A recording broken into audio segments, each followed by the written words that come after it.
저는 미국 이민을 대학을 졸업하지 않고 2학년만 마치고 갔기 때문에 이제 이민 가자마자 이제 학교를 다녔습니다.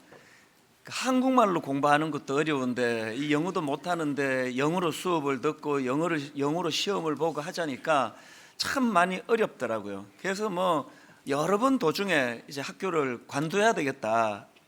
미국은 학벌 그렇게 안 따지니까 그냥 열심히 그냥 직장 다니면 되겠다, 이런 유혹을 여러 번 받았는데, 근데 제가 기어이 그렇게 그 학교를 포기할 수 없도록 만드는 그 도구가 하나 있어요. 지금 생각하면 그게 하나님 주신 그 소망이었던 것 같습니다.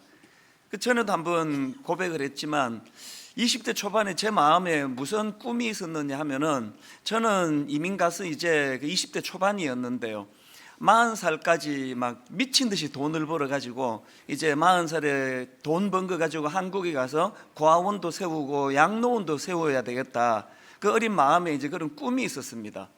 그런데 이게 공부하는데 이게 참 도움이 된 걸 제가 경험했습니다. 이제 공부를 그만두고 싶은 유혹이 생길 때마다 너무 힘드니까요. 그때 하나님이 제 마음에 자꾸 무슨 생각을 주시는가 하니까, 네가 지금 돈 벌어 가지고 네가 막 방 10개 딸린 집을 사고 캐딜락을 사고 이럴 것 같으면 당장 그만둬라. 그래서 캐딜락 안 타고 다니면 되는 거 아니냐. 그러나 너는 지금 열심히 공부해서 남주자는 건데, 그렇게 돈 많이 벌어 가지고 고아원도 세우고 양로원도 세우자는 꿈을 갖고 공부하는데, 네가 공부 힘들다고 이거를 포기해 버리면 그러면 그 고아원 양로원 그 사람들은 어떻게 되는 거냐. 자꾸 이런 마음을 주시는데, 근데 지금 생각하면 이게 웃기는 생각 아닙니까? 내가 지금 죽을 지경인데 누군지도 모르는 누군지 고아원 양로원 들어가게 될 그 혜택 받을 그 사람을 제가 생각한다는 거는 이게 참 어불성설 같지만, 그러나 이 말도 안 되는 것이 저에게 소망이 되니까 이게 얼마나 제게 능력이 됐는지 모릅니다. 예를 들면은 제가 학비를 떼주는 분이 안 계시는 상황이다 보니까 돈을 벌어가면서 이제 공부를 해야 되는데요, 영어를 못하니까 몸으로 때우는 그런 막노동 같은 거 많이 했거든요. 그 중에 참 힘들었던 게 그 24시간 오픈하는 주유소에서 일을 했습니다. 밤 11시부터 아침 7시까지 3교대 중에 밤 11시부터 아침 7시까지 이제 주유소에서 일을 하고, 그리고는 이제 7시에 집에 가서 샤워만 하고는 바로 이제 학원을 가야 되니까 20대 초반에 안 그래도 잠이 많은 나이에 얼마나 힘들었겠냐고, 막 죽을 것 같더라고요. 막 심장이 벌렁거리고. 근데 이렇게는 못 살겠다. 이제 공부 그냥 그만둬야 되겠다, 이런 충동이 생길 때마다 실제적으로 제가 가진 그 꿈이 절대로 이걸 포기할 수 없게 만드는 힘이 되더라는 거예요. 결국은 제가 참 미국 간 지 얼마 되지도 않고 영어도 잘 못하고 하는데도 불구하고 그 주립대학을 졸업하게 된 거는, 이거는 기적이라고 저는 생각하거든요. 그렇게 이제 졸업을 하고 열심히 돈을 벌려고 하는데 하나님께서 진로를 바꾸어 주셨잖아요. 갑자기 한국에 가서 이제 목회하라는 소명이 주어졌는데 얼마나 가슴 벅차게 감사했는지 모릅니다. 제가 그 공부 힘들다고 그만뒀더라면 대학을 졸업 안 했는데 신학 대학원은 어떻게 가느냐고요. 그때 제가 대학을 힘들다고 포기했으면 여러분하고 저하고 만남도 없을 거고 분당 우리교회도 없습니다. 그리고 나서 한 며칠 전에 제가 이 옛날 생각을 하다가 너무 가슴이 뜨거워 감격했던 것은요, 지금 분당 우리 교회 복지재단에 유급 직원만 200명이 넘습니다. 이 엄청난 복지재단을 통해서 저는 고아원 양로 이런 생각을 할 때는 그때는 복지라는 말 자체도 없을 때인데, 그 20대 초반에 영어도 못하고 실력도 별로 없는 참 평범하게 짝이 없는 별 볼 일 없는 저 같은 청년에게 하나님이 소망을 심어주시고 그 소망으로 견인되도록 은혜를 주시고, 그리고 그 소망을 이렇게 이루어 가시는 하나님을 뵈면서, 야, 이 예수 믿는 게 이게 기적이구나, 기적. 내 인생 자체가 이게 기적이더라고요. 왜 요 근래에 제가 이런 20대 초반의 저를 생각하면서 그렇게 가슴이 벅차오르는 경험을 하게 됐냐 하면은 바로 오늘 본문 로마서 8장 24절 25절 때문입니다. 이 말씀은 오늘 본문의 주제 구절이라고 할 수 있는데요, 우리가 소망으로 구원을 얻었음에 보이는 소망이 아니니 보는 것을 누가 바라리요? 만일 우리가 보지 못하는 것을 바라면 참음으로 기다릴지니라. 여러분이 소망에 관한 이 말씀은요, 물론 20대 초반에 제가 그냥 공부 포기하지 않고 이 목표를 향하여 달려갈 수 있도록 힘을 주는데도 도움이 된 말씀이지만, 이 말씀은 그 정도로 끝나는 말씀이 아닙니다. 이 24절 25절 이 말씀은 우리 신앙 전체를 어우르는 그 뼈대 같은 말씀이에요. 굉장히 중요한 의미를 담고 있는 말씀인데요, 제가 오늘 이런 관점으로 본문을 좀 살펴보려고 하는데, 이 로마서 8장의 흐름을 한번 다시 짚어보십시오. 바울이 로마서 8장 1절에서 무슨 말씀을 선포합니까? 그러므로 이제 그리스도 예수 안에 있는 자에게는 결코 정죄함이 없나니, 하나님께서는 독생자 예수 그리스도를 통하여서 우리가 받아야 될 정죄를 십자가로 대신 감당하심으로 이제 우리가 법적인 책임에서 자유함을 얻었다는 거예요. 누구도 나를 정죄하지 못합니다. 저도 저를 정죄하지 않습니다. 이 자유를 주신 은혜를 선포하는데, 그것으로 끝나지 않고 한 걸음 더 나아가가지고 14, 15절입니다. 무릇 하나님의 영으로 인도함을 받는 사람은 곧 하나님의 아들이라. 너희는 다시 무서워하는 종의 영을 받지 아니하고 양자의 영을 받았으므로 우리가 아빠 아버지라고 부르짖느니라. 바울이 뭘 지금 강조합니까? 하나님은 단순히 우리 죄 문제 해결해 주시는 것으로 그치지 않고 상상을 초월하는 은혜, 우리로 하여금 양자 삼아 주셨다는 거예요. 그래서 어마어마한 그 하나님, 너무너무 멀리 계시는 그 하나님이 아빠라는 표현을 했어요. 아빠 아버지. 아람어로 아빠가 우리말로 아바, 그 유사한 발음이에요. 지금 이 감격을 선포하는데요, 이 로마서 8장의 흐름을 보니까 이 어마어마한 은혜의 감격을 선포하는데, 이 양자됨의 은혜를 무엇으로 연결시키는가 하니까 고난으로 연결시키는 겁니다. 17절을 한번 보십시오. 자녀이면 또한 상속자 곧 하나님의 상속자요 그리스도와 함께한 상속자니 우리가 그와 함께 영광을 받기 위하여 고난도 함께 받아야 할 것이니라. 이 말씀의 흐름이 지금 정리가 되십니까? 여기에 지금 이 양자됨의 놀라운 은혜를 선포하고 왜 고난 이야기를 왜 꺼내고 있느냐? 그래서 제가 이번에 로마서 8장을 다시 묵상하고 읽고 필기하고 그러면서 새삼 깨닫게 된 진리가 뭐냐 하면은요, 우리가 십자가로 하나님의 자녀가 되는, 양자가 되는 특권을 누렸지 않습니까? 그런데 이렇게 하나님의 자녀된 우리가 누리는 많은 것들 중에 가장 강력한 특권이 뭐냐 하니까 이 고난과 관계되는 거라는 거예요. 그래서 제가 앞부분에 이 부분을 좀 살펴보려고 하는데, 여러분, 예수 믿는 우리가 고난과 관련해서 누리는 축복이 두 가지가 있다는 거 아십니까? 예수 믿는 우리가 고난과 관련해가지고 누리는 두 가지 축복 중에 첫 번째는, 예수 믿는 우리는 이 고난을 대하는 태도가 달라지는 사람이라요. 이 고난을 대하는 태도. 여러분, 만약에 우리가 이 17절 말씀을 제대로만 이해한다면, 우리가 그와 함께 영광을 받기 위하여 고난도 함께 받아야 할 것이니라, 이 말씀에 대한 이해만 우리 안에 정리가 되어 있다면 우리 삶에 얼마나 많은 변화가 있겠습니까? 여러분 한번 생각을 해보세요. A라는 사람이 있는데, B라는 사람이 있는데, 이 A는 어떤 사람이냐? 늘 막 고난에 대해서 부들부들 떠는 사람이에요. 막 고난 받을까 봐 오지도 않았는데 막 생각만 하면은 경기를 일으켜요. 그래서 뭐 약간의 고난기만 있으면 막 기절하고 이러는 사람이 있습니다. 그런가 하면 B라는 사람은요, 이 고난에 대한 이해가 잘 돼 있는 거예요. 그리스도와 함께 영광을 받으려면 고난도 당연히 받아야 된다고 말씀하셨다. 그래서 이제 뭐 어지간한 고난이 오면 이게 그 성경이 말하는 그 고난이구나, 장차 누리게 될 영광이 내게 있다면 이 고난도 내가 기꺼이 감수해야 되는 거라 그랬지, 이렇게 수용하는 사람이 있다면, 여러분, 이 A라는 사람하고 B라는 사람이 이 땅을 살아가는데 삶의 질이 같겠습니까? 한번 심각하게 자기를 돌아보세요. 여러분은 A에 해당되는 분입니까? B에 해당되는 분입니까? 그때 A가 뭔지 벌써 까먹었죠? A가 뭐였더라? 바울은 전형적인 B에 해당되는 인물 아닙니까? 오늘 본문을 기록한 그는 우리가 그와 함께 영광을 받기 위하여 고난도 함께 받아야 할 것이라는 이 고난을 대하는 태도가 바뀌고 나니까요, 감옥에서 쓴 편지들을 한번 보세요. 예를 들어 빌립보서 1장 17절, 그들은 나의 매임에 괴로움을 더하게 할 줄로 생각하여 순수하지 못하게 다툼으로 그리스도를 전파하느니라. 그러면 무엇이냐? 거칠애로 하나 참으로 하나 무슨 방도로 하든지 전파되는 것은 그리스도니 이로써 나는 기뻐하고 또한 기뻐하리라.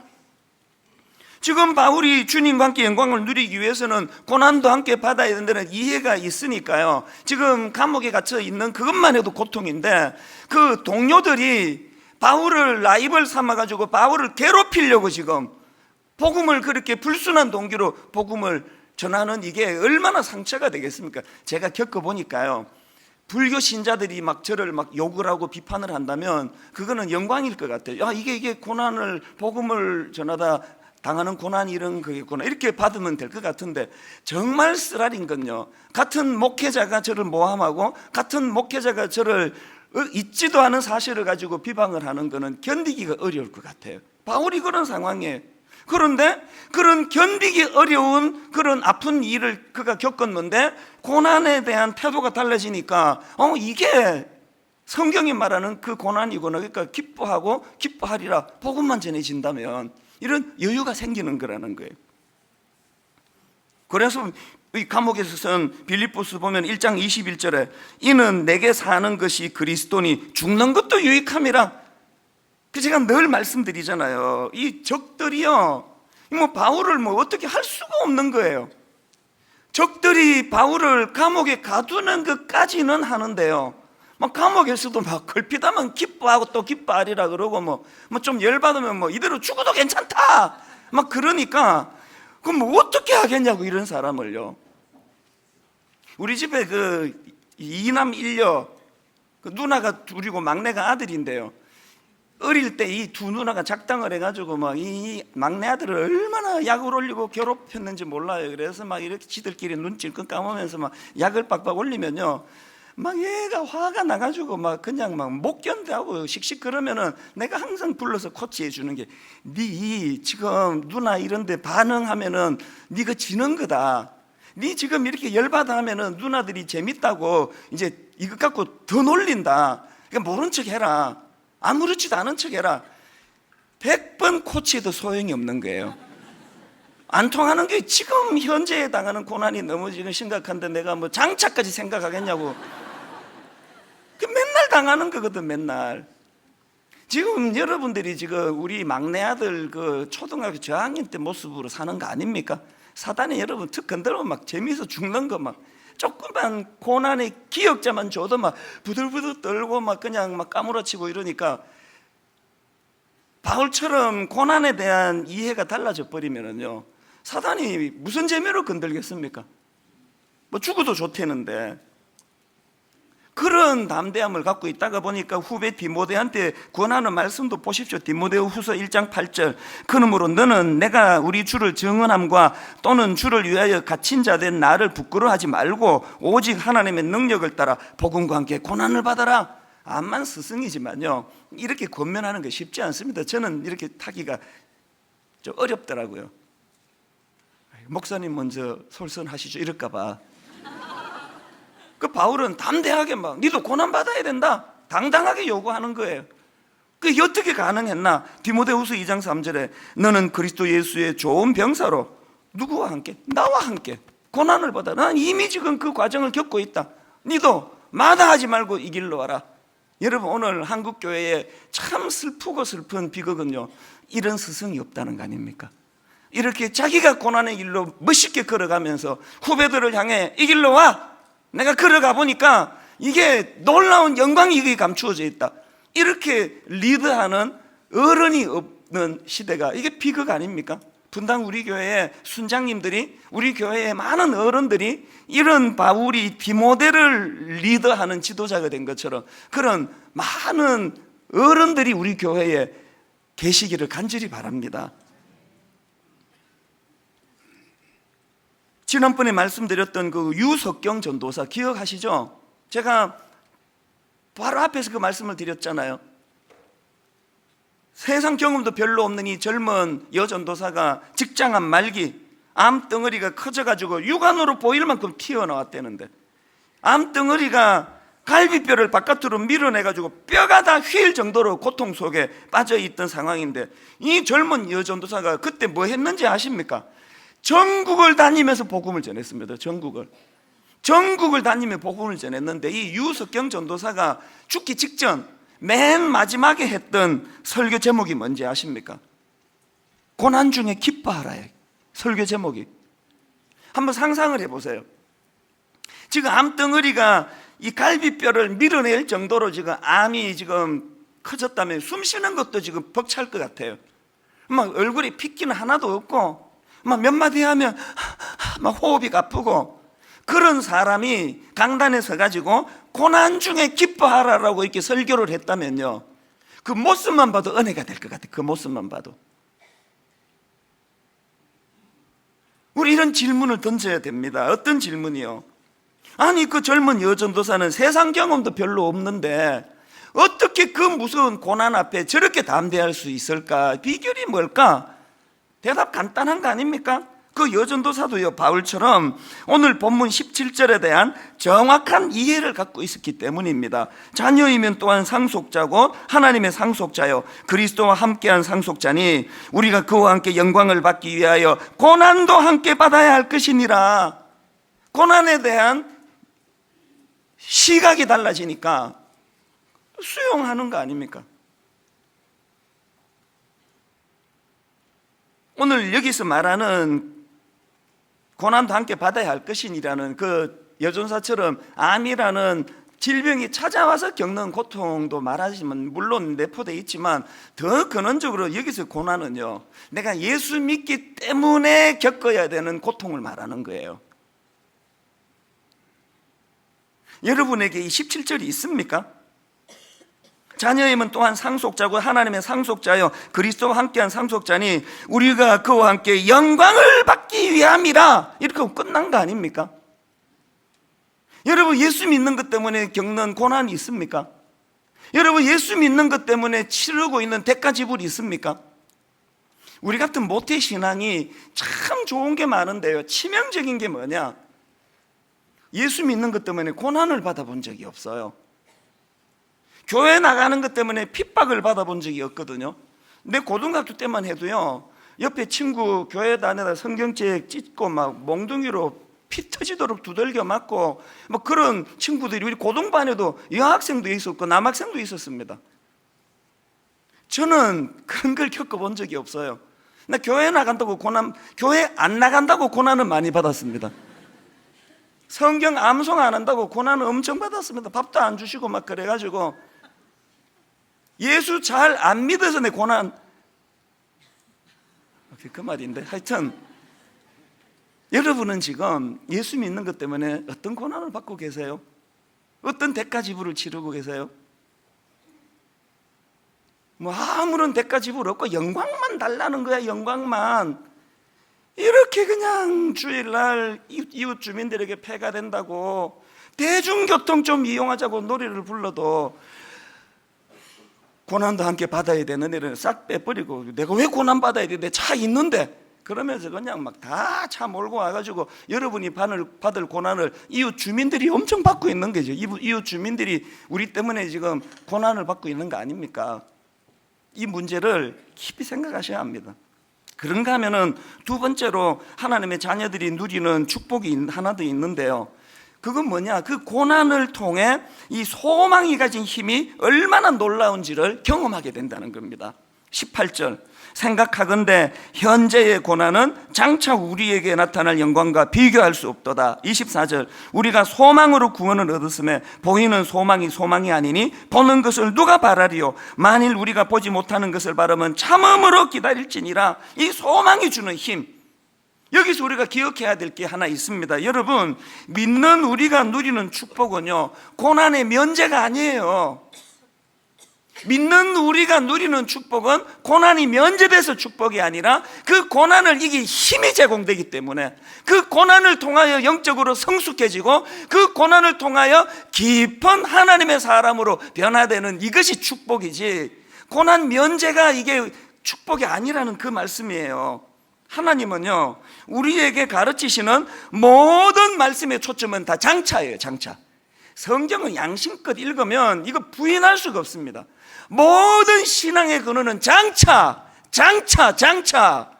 오늘 죄성을 가진 우리는, 얕은 신앙을 가진 우리는 모든 우리 신앙의 중심은 지금, 오늘, 현찰, 캐시.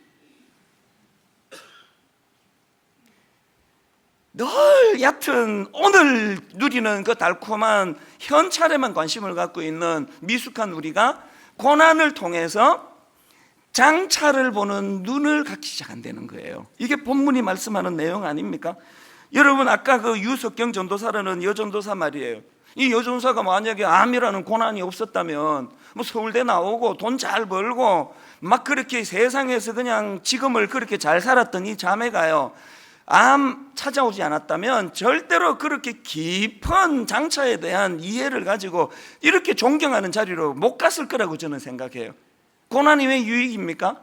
이 서울대 나온 이 젊은 여전도사에게 고난이 그로 하여금 깊은 영적인 세계를 볼 수 있는 눈을 가져다 줬기 때문에 장차, 장차, 장차. 그래서 여러분, 시편 119편 71절에 고난당하는 것이 내게 유익이라 이로 말미암아 내가 주의 율례를 배우게 되었나이다. 고난을 통해 하나님의 뜻을 깨닫게 됐다는 말씀 아닙니까? 저는 우리 교회 성도님들, 예수님의 십자가로 자녀되신 여러분들, 이 두 가지 특권을 좀 누리시기를 바랍니다.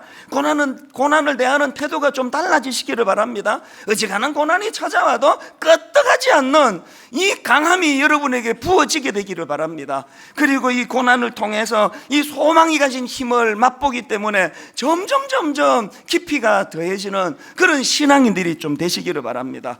그러나 여러분, 현실은 어떻습니까? 한국 교회는 목회자의 저를 위시해서 얕은 그냥 얕은 물가에서 그냥 찰랑찰랑 거리는 신앙 아닙니까? 그게 제가 부끄러운 거예요. 왜 우리는 여전히 고난에 대해서 달라지는 태도가 없이 이렇게 그냥 바들바들 떠는 모습을 보일 수밖에 없나? 왜 우리는 이 소망이 가진 힘을 경험하지 못하느냐? 이런 아픈 질문을 던지면서 제가 오늘 본론적으로요, 여러분, 우리도 고난과 관련된 이런 복된 삶을 회복하기 위해서 대안 두 가지를 좀 말씀을 드리려고 하는데, 아주 실제적인 대안이라고 저는 생각합니다. 여러분, 고난을 대하는 태도가 달라지기 위한 두 가지 대안 중에 첫째가 뭐냐? 현재의 고난을 해석할 영적인 지식을 갖추려는 겁니다. 영적인 지식. 로마서 8장 17절 자녀이면 또한 상속자 곧 하나님의 상속자요 그리스도와 함께한 상속자니 우리가 그와 함께 영광을 받기 위하여 고난도 함께 받아야 할 것이니라. 이게 영적인 지식 아닙니까? 베드로전서 4장 12절 사랑하는 자들아 너희를 연단하려고 오는 불시험을 이상한 일 당하는 것 같이 이상히 여기지 말고 오히려 너희가 그리스도의 고난에 참여하는 것으로 즐거워하라. 이는 그의 영광을 나타내실 때에 너희로 즐거워하고 기뻐하게 하려 함이라. 이게 영적인 지식을 지금 피력하는 거 아닙니까? 요한복음 15장 18절 세상이 너희를 미워하면 너희보다 먼저 나를 미워한 줄 알라. 20절 하반절에 사람들이 나를 박해하였은즉 너희도 박해할 것이요 내 말을 지켰은즉 너희 말도 지킬 것이라. 이게 영적인 지식을 지금 깨닫게 해주는 말씀 아닙니까? 오늘 우리의 비극은 뭐냐? 이 놀라운 하나님의 말씀, 영적인 지식을 깨우치는 성경 말씀을 안 읽어도 너무하다 싶을 정도로 안 읽고 말씀을 몰라도 너무하다 싶을 정도로 모르는 거예요. 그냥 뭐 일주일에 한 번 와가지고 뭐 예화 하나 듣고 막 눈물 한 방울 떨어지고 하면은 그게 답니까? 그게 그 눈물 한 방울 나고 안 나고가 그게 그렇게 중요한 문제가 아니거든요. 오늘 내 삶 속에 너무너무 난감한 고난이 찾아올 때, 내 힘으로 감당하기 어려운 시련이 찾아올 때 영적인 지식이 있어야 대처를 할 수 있는 거 아닙니까? 유석경 전도사가 그런 암과 투병하면서 은혜를 누렸던 그걸 담고 있는 그 책 제목이 하나님을 오해했다. 그 제목 안에 다 담겨 있는 거 아닙니까? 암이라는 고난을 만나기 전에 자기가 알고 있는 하나님은 이게 잘못된 하나님 지식이었다는 거 아닙니까? 그럼 왜 하나님을 오해했습니까? 꼭 우리도 뭐 암 만나고 막 암이 내 갈비를 밀어내고 이래야 하나님에 대한 지식을 얻을 수 있는 겁니까? 말씀을 안 읽으니까 말씀을 몰라도 너무하다 싶을 정도로 모르잖아요. 적어도 그 초상집에 갔으면 누가 돌아가셨는지는 알고 울어야 될 거 아닙니까? 그 밤새도록 울고 나가지고 울고 났더니 속이 후련하다 그러고 그 사우나 가서 그냥 하고 이러면 안 되잖아요. 정확한 지식을 바탕으로 한. 올해는 종교개혁 500주년이 되는 해 아닙니까? 종교개혁의 핵심이 뭡니까? 그 당시 중세에 타락한 종교 지도자들이 이 성도들에게 성경을 못 읽게 하고 지들만 엉터리로 해석해가지고 막 면죄부 팔아먹고 이런 짓을 하니까 종교개혁의 핵심은요, 성경을 제대로 알 때 교회가 타락하지 않는다는 그거 아닙니까? 여러분 오늘 저 오랜만에 서가지고 저 사람은 또 저렇게 그냥 부담스러운 설교를 하느냐 그러지만 오늘 여러분 양심에 손을 얹고 한번 대답해 보세요. 그 종교개혁하느라고 사람 막 그렇게 많이 죽고 다치고 그랬는데, 그래서 종교개혁을 이루었는데 여러분이 지금 천주교 신자들보다 성경 더 많이 읽습니까? 땅 쳐다보지 마시고 양심껏 여러분 지금 천주교 신자들보다 성경을 안 읽잖아요. 그럼 뭐하러 종교개혁했습니까? 그럼 뭐하러 성경은 번역하느냐고요. 그래서 여러분 종교개혁 500주년을 맞아가지고 저는 두 마리 토끼를 잡기 원하는데, 분당 우리 교회는 주일 저녁 8시가 전 가족이 가정예배 드리는 시간이에요. 이거 요새 흐지부지 떼버린 것 같은데 복구되기를 원합니다. 그리고 또 한 마리는 뭐냐 하면은, 여러분 이 주보 간지로 드렸는데요, 가정예배를 드리되 소요리 문답을 가지고 가정예배를 드리자는 거예요. 자, 한번 이거 다 꺼내보세요. 이 설명서를 제가 좀 강조를 드리고 싶은데요, 여기 소요리 가정예배 여기에 두 번째 문단에 보니까 이렇게 되어 있네요. 웨스트민스터 소요리 문답은 자녀들에게 하나님의 말씀을 가르치기 위해 정리된 신앙 고백문입니다. 유럽뿐 아니라 우리나라의 믿음의 선조들도 소요리 문답으로 바른 신앙을 세웠고 자녀들에게 물려주었습니다. 이제는 우리 가정의 차례입니다. 소요리 가정 예배를 통해 흔들리지 않는 굳건한 믿음의 가정을 세워가세요. 이제 매주일 저녁마다 여러분 홈페이지 들어오시면 우리 주일학교 교역자들이 매주마다 이제 이 소요리 문답에 대한 자료를 드릴 거예요. 자녀들과 더불어 교리를 알아야 돼요. 이 교리를 몰라도 너무 심하다 싶을 정도로 모르니까 이 설교의 은혜가 안 되는 거예요. 성경을 알아야 됩니다. 교리를 알아야 됩니다. 주일 저녁마다 가족과 더불어 자녀들과 더불어 이제 말씀 공부, 교리 공부를 통해서 하나님 앞에서 우리가 영적으로 현재의 고난을 해석할 정확한 영적 지식을 갖추는 성도님들 되시기를 바랍니다. 두 번째로요, 여러분 우리가 이 고난을 대하는 태도가 달라지기 위해서는 이 현재의 고난을 이길 함께의 신비를 경험해야 된다. 이 함께의 신비. 17절, 자녀이면 또한 상속자고 하나님의 상속자요 그리스도와 함께한 상속자니 우리가 그와 함께 영광을 받기 위하여 고난도 함께 받아야 할 것이니라. 여기 강조되는 게 뭡니까? 함께. 믿는 자들이 고난 중에 있을 때 하나님은 그것을 외면하지 아니하시고 모른 척하지 아니하시고 함께 해주신다는 거예요. 우리가 영적인 지식을 아는 것이 이론이라면 내 삶 속에서 이 실제적인 이 하나님의 함께 하신 고난 중에 어떤 은혜를 주시는가, 요셉이 그 형제들이 자기를 팔아버려 가지고 세상에 그 어린 나이에 비참한 자리에 빠졌지만 요셉은 왜 탈선하지 않고, 왜 우울증 안 오고, 왜 그는 결국 입지전적인 인물로 갈 수 있게 되었나? 창세기 39장에 보니까요, 요셉을 묘사하는데 여호와께서 요셉과 함께 하심으로 그가 형통한 자가 되어, 이런 표현이 있더라고요.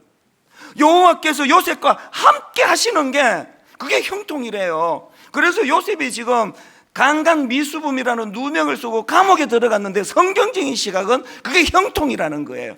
그게 누명서 감옥에 들어가는 일이라도 하나님과 함께 하는 거라면 그게 형통이래. 그게 형통. 신앙생활 가운데 이거 맛보고 계세요? 그리고 또 한 가지, 18절을 한번 보세요. 생각하건대 현재의 고난은 장차 우리에게 나타날 영광과 비교할 수 없도다. 여기서 중요한 건 생각하건대라는 이 표현이에요. 여기 나오는 이 생각하건대는 헬라어로 로기조마이라는 단어인데요, 제가 어느 자료를 보니까 이 로기조마이라는 단어는 저울질하다, 이런 의미를 내포한 단어래요. 이해가 되십니까? 바울이 지금 이제 한번 이렇게 상상을 해보세요. 감옥에 갇혔단 말이에요. 자기가 지금 생각을 해요. 생각하건대, 생각을 하는 게 무슨 생각을 합니까? 저울질을 한대요.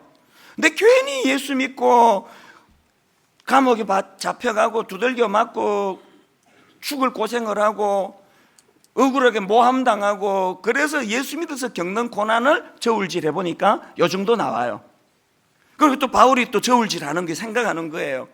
이렇게 그냥 감옥에 들어오고 억울한 일 당하고 고난을 당하고 억장이 무너질 때 하나님이 어떤 신비로운 은혜로 그 감옥 속에서 기쁨이 터져 나오도록, 어떤 사람에게도 맛보지 못한 하나님만이 주실 수 있는 그 가슴 벅찬 감격, 눈물이 펑펑 쏟아지도록 그 십자가 은혜로 인해 가지고 누렸던 그 놀라운 그 감격, 이 무게를 재보니까 현재 당하는 고난의 무게보다 함께 하시는, 고난 당하는 자들과 함께 하시는 하나님의 은혜의 무게가 더 크더라는 거예요. 이 감격을 자기가 깨닫고 나니까 18절과 같은 고백이 터져 나오는 거예요. 생각하건대, 그렇게 저울질 해보니까 현재의 고난은 장차 우리에게 나타날 영광과 비교할 수 없도다. 왜 우리는 장차는 못 보고 현재만 볼 수밖에 없느냐? 저울질을 못해서 그런 거예요. 저울질 해보니까 과거에 약속을 지키시는 하나님, 억울하게 감옥에 갇히고 억울하게 모함당하고 예수 믿는 것 때문에 겪어야 되는 그 엄청난 고난의 대가집을 겪을 때마다 하나님은 한 번도 약속을 어기지 않으시는 신실하신 하나님, 눈물나게 함께 해주시는, 눈물나게 위로해 주시는 그 하나님의 은혜를 가슴 벅차게 생각하니까 이 하나님께서 장차 영광스러운 자리로 인도하실 그 약속의 말씀도 틀림없이 이루어질 것이라는 확신이 생기는 거예요. 확신이. 그 확신을 갖고 살아가니까 현재의 고난이 별로 겁나지 않는 담대함이 생기는 거 아닙니까? 저는 오늘 말씀을 이렇게 마무리하기를 원합니다. 전도서 7장 14절에 보니까요, 형통한 날에는 기뻐하고 곤고한 날에는 생각하라. 하나님이 이 두 가지를 병행하게 하사 사람으로 그 장래의 일을 능히 헤아려 알지 못하게 하셨느니라. 여기 지금 막 일이 잘 풀리고 막 형통하고 뭐 합격하고 막 기쁜 분 계세요? 우리나라 같이 지금 이런 우울한 상황에서 그건 놀라운 일이에요. 마음껏 기뻐하세요. 감사하세요. 춤을 추세요. 그런가 하면은 오늘 여러분 어려움이 찾아오고 곤고한 날이 오고 가정이 흔들흔들거리고 자녀는 마음먹은 대로 안 커주고 이런 아픔 저런 위기를 만날 때는 생각하는 생각. 왜 이런 일이 내게 일어나지? 우리 가정은 어디서부터 잘못됐지? 이게 내가 지금 하나님께 회개해야 할 문제인가? 아니면 이게 내가 하나님 믿는 자로서 당연히 겪어야 되는 대가 지불인가? 오늘 대한민국을 보면은 모두가 생각할 때 아닙니까 지금? 이게 뭐 이건 뭐 이 나라가 어떻게 되고 있습니까? 이게 지금 이렇게 판결이 나도 이제 이게 큰일 났고 저렇게 판결이 나도 이게 큰일 났고 이게 뭐 어떻게 되는 겁니까? 이럴 때 믿는 우리는 어떻게 해야 됩니까? 생각해야 돼. 생각. 어쩌다가 이 1,000만 예수 믿는 사람이 많다는 이 대한민국이 이렇게 부끄러운 수치에 빠지게 됐나? 생각해야 돼. 생각.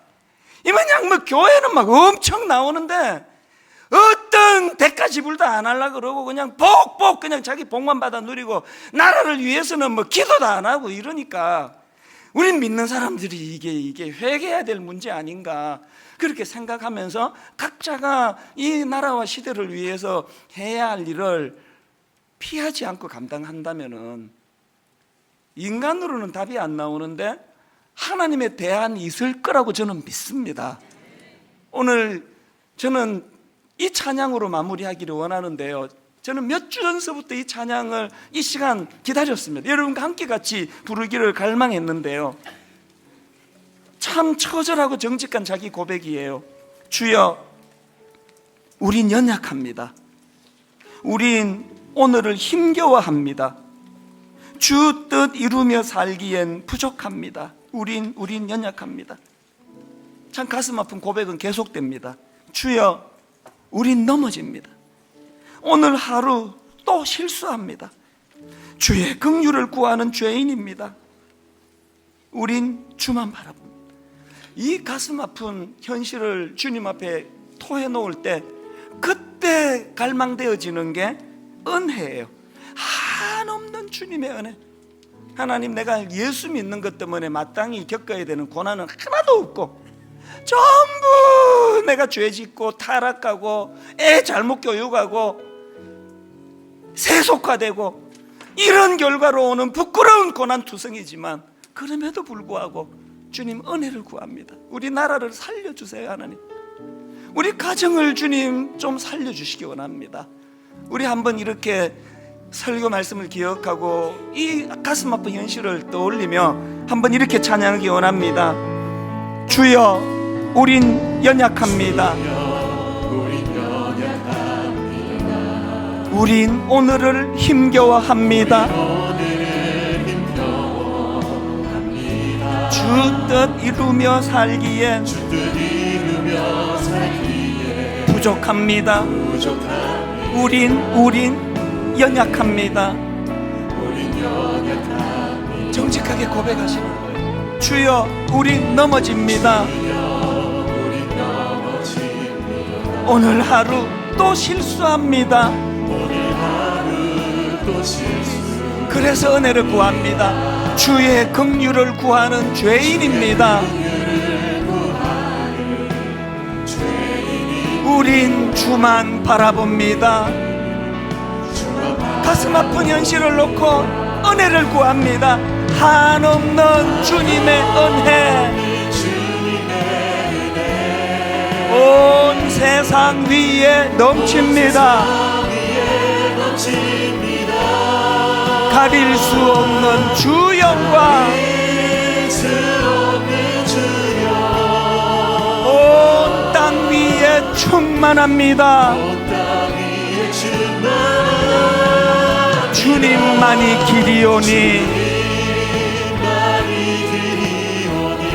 우린 그 길 따라갑니다. 그날에 우리를 이루신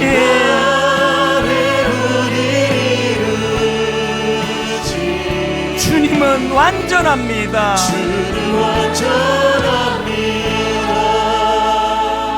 제가 이 말씀을 준비하면서 마음이 아팠던 것은요, 우리가 영적인 정확한 지식을 가지고 그리스도와 함께 영광을 누리기 위하여 너무너무 영광스러운 고난을 당하는 건 거의 100에 한 건도 찾아보기가 어렵고요, 한국 교회가 지금 고난 속에 빠져 있다면 정말 주님의 십자가를 증거하는 과정에서 마땅히 치러야 되는 바울이 겪었던 고난이 아니고 우리의 타락, 우리의 변질,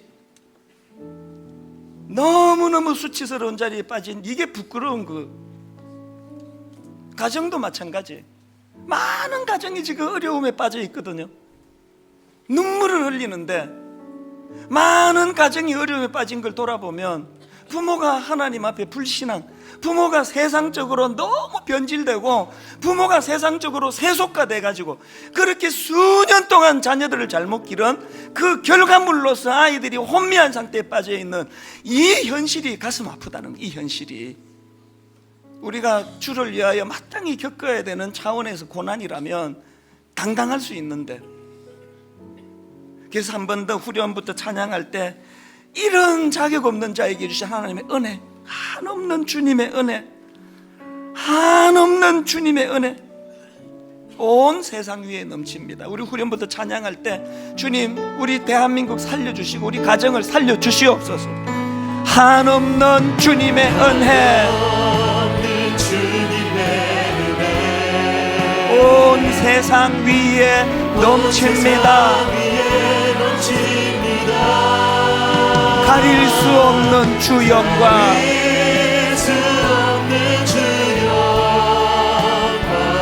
온 땅 위에 충만합니다.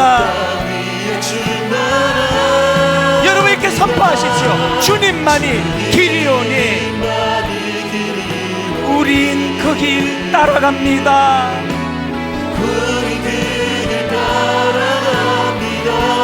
그날에 우릴 이루신 주는 완전합니다. 회개하는 마음으로 한 번 더 주님 앞에 선포합니다. 한없는 주님의 은혜, 온 세상 위에 넘칩니다. 가릴 수 없는 주 영광, 온 땅 위에 충만합니다. 주님만이 길이오니 우린 그 길 따라갑니다. 그날에 우릴 이루신 주는 완전합니다. 나의 길 오직 그가 아시나니,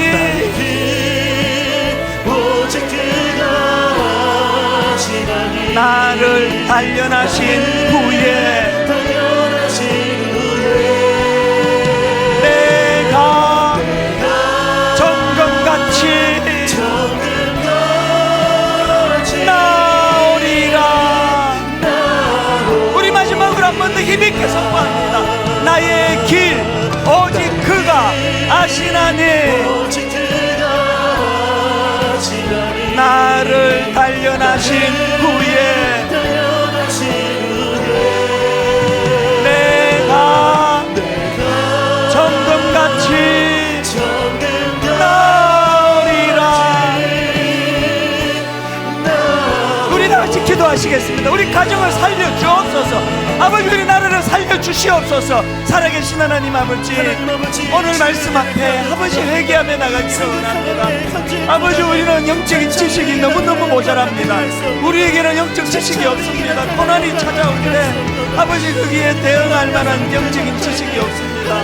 하나님 고난 중에 함께 하시는 하나님의 신비를 우리는 맛보지를 못합니다. 아버지 하나님 우리를 불쌍히 여겨주시기를 원합니다. 아버지가 그 신약속에 살 수 있기를 원합니다. 아버지 하나님 환난과 어려움 중에도 기뻐할 수 있는 그런 은혜의 삶을 살아갈 수 있기를 원합니다. 불행 중에서도 고난을 아버지 하나님의 이길 수 있는 저희를 되게 해주시고, 어려움 중에서도 주님 약속하신 그 약속을 붙잡고 나아갈 수 있는 우리의 삶이 될 수 있도록 인도하여 주시옵소서. 아버지 하나님 주님 살아계신 하나님 아버지, 참 나약하기 짝이 없는 우리들의 모습을 정직하게 고백합니다. 이 고난에 대한 영적인 지식이 없다가 보니 부들부들 떨면서 비참하고 초라하고 비굴하면서 자녀들을 당당하게 교육하지 못하는 부끄러운 부모의 모습을 정직하게 고백합니다. 하나님, 이렇게 오래 교회를 다니고 예수를 믿으면서도 고난 중에 함께 하시는 이 함께의 신비를 알지 못하기 때문에 우리는 생각이 늘 부정적입니다. 생각이 우울합니다. 아무리 저울질을 해봐도 현재 당하는 고난보다 고난당하는 당신의 자녀들을 향하신 하나님의 놀라우신 위로하심, 함께하심, 그 요셉이 경험했던 감옥에 억울하게 처박혀 있으면서도 불구하고 그 감옥에까지 하나님과 함께 하시는 그 하나님을 요셉이 경험했기 때문에 요셉은 형통한 자라는 평가를 받았던 그 아름다운 평가가 우리에게는 없습니다. 그래서 하나님 자격 없는 자에게 베푸시는 은혜를 구합니다. 우리 가정을 살려주시옵소서. 혼미한 우리 자녀들 저렇게 된 거 우리 흔들리는 부모 때문인 것을 정직하게 고백하며 은혜를 구합니다. 아버지, 이 나라를 살려주시옵소서. 믿는 저희들의 회개치 않은 우리들의 범죄함을 용서하여 주시고 회개의 자리로 나아가도록 하나님 은혜 내려 주시옵소서. 한 주 내내 오늘 말씀이 내 심령에 울림이 되도록 성령님 은혜 주시기 원하옵고 예수님 이름으로 기도드립니다. 아멘.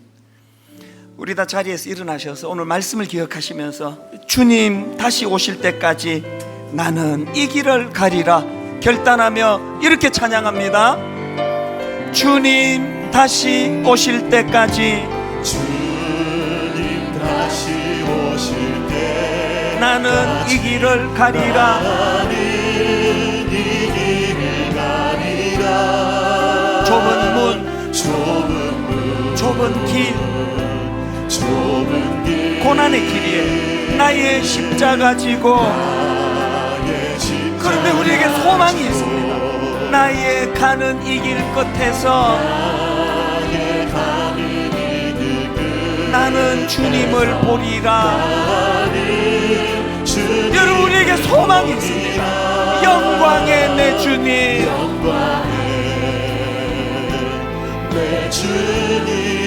나를 맞아주시니. 그래서 이 소망 가지고 달려갑니다. 주님 다시 오실 때까지 나는 일어나 달려가리라. 주의 영광 온 땅 덮을 때 나는 일어나 노래하리. 내 사모하는 주님, 온 세상 구주시라.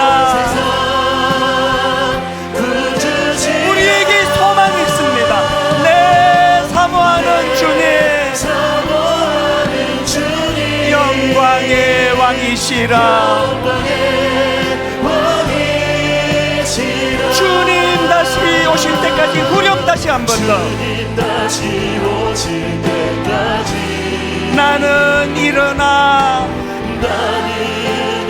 달려가리라. 주의 영광 온 땅 덮을 때 나는 일어나 노래하리. 상한 내 마음을 주님 앞에 가져가 주님 앞에 은혜를 구하며 내 사모하는 주님, 온 세상 구주시라. 내 사모하는 주님, 영광의 왕이시라.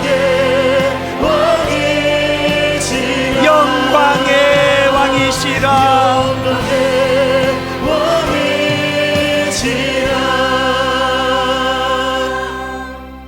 자녀이면 또한 상속자, 곧 하나님의 상속자요 그리스도와 함께한 상속자니 우리가 그와 함께 영광을 받기 위하여 고난도 함께 받아야 할 것이니라.